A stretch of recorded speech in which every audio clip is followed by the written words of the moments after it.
వరలక్ష్మి వ్రతం ఎందుకు చేస్తారో మీకు తెలుసా? వరలక్ష్మి వ్రతం ఎలా చేయాలో మీకు తెలుసా? పార్వతి మరియు లక్ష్మీదేవి మంచి స్నేహితులలాగా ఎలా అయ్యారో మీకు తెలుసా? ఒక రోజు పార్వతీదేవి, స్వామి, ఈ లోకంలో ఏ వ్రతం చేస్తే ఆడవాళ్ళకి సకల సౌభాగ్యములు, సిరి సంపదలు మరియు సంతాన ప్రాప్తి కలుగుతాయో చెప్పండి స్వామి అని శివుడిని అడుగుతుంది. శివుడు నవ్వుతూ, ఏ స్త్రీ అయినా సరే నేను చెప్పే వ్రతం నిష్ఠగా చేస్తే వాళ్ళకి సకల సౌభాగ్యములు కలుగుతాయి. ఆ వ్రతమే వరలక్ష్మి వ్రతం. ఈ వ్రతం శ్రావణ మాసంలో శుక్ల పక్షంలో వచ్చే పౌర్ణమి తిథికి ముందు వచ్చే రోజున చేయాలి అని శివుడు పార్వతీదేవితో చెబుతాడు. పార్వతీదేవి ఆశ్చర్యపోతూ, అసలు ఈ వరలక్ష్మి వ్రతం అంటే ఏంటి స్వామి? ఈ వ్రతం ఎందుకు చేయాలి?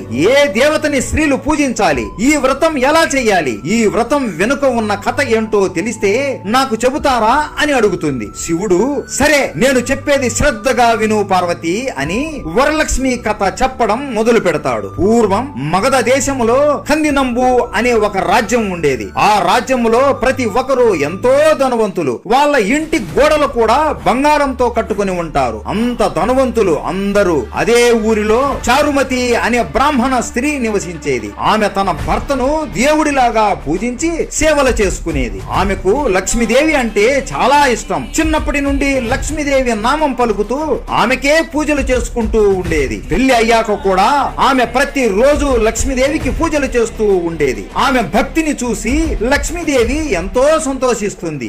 ఈమెకి నా అనుగ్రహం ఇవ్వాలి అని అనుకుని ఒక రోజు రాత్రి చారుమతి నిద్రపోతున్నప్పుడు ఆమె కలలోకి లక్ష్మీదేవి వస్తుంది. ఓ చారుమతి, నేను వరలక్ష్మీదేవిని. నీ భక్తికి మెచ్చి నేను వచ్చాను. నిన్ను అనుగ్రహించి వచ్చాను. నేను చెప్పినట్లు నువ్వు చేస్తే నీ మనసులో ఉన్న అన్ని కోరికలు తీరుతాయి అని ఇలా చెబుతుంది. నువ్వు శ్రావణ శుక్ల పక్ష పౌర్ణమికి ముందు వచ్చే రోజున నన్ను పూజిస్తే నీకు, నీ కుటుంబానికి సకల సౌభాగ్యములు అలాగే సిరి సంపదలు కలుగుతాయి అని చెబుతుంది. చారుమతి లక్ష్మీదేవిని చూస్తూ ఆశ్చర్యపోతూ నమస్కరిస్తూ ఎన్నో శ్లోకాలు పాడుతుంది. నేను ఏ జన్మలో చేసుకున్న పుణ్యమో నాకు మీ అనుగ్రహం కలిగింది అని చెబుతుంది. వెంటనే ఆమెకి స్పృహ వచ్చి నిద్రలేచి ఈ వ్రతం తప్పకుండా చేయాలి అని అనుకుంటుంది. ఈ వ్రతం గురించి నాకు ఒకరికే తెలుసు. ఈ వ్రతం చేసేసి ధనవంతులు అయిపోవాలి అని అనుకోకుండా ప్రతి ఒక్క స్త్రీకి ఈ వ్రతం గురించి తెలియాలి అని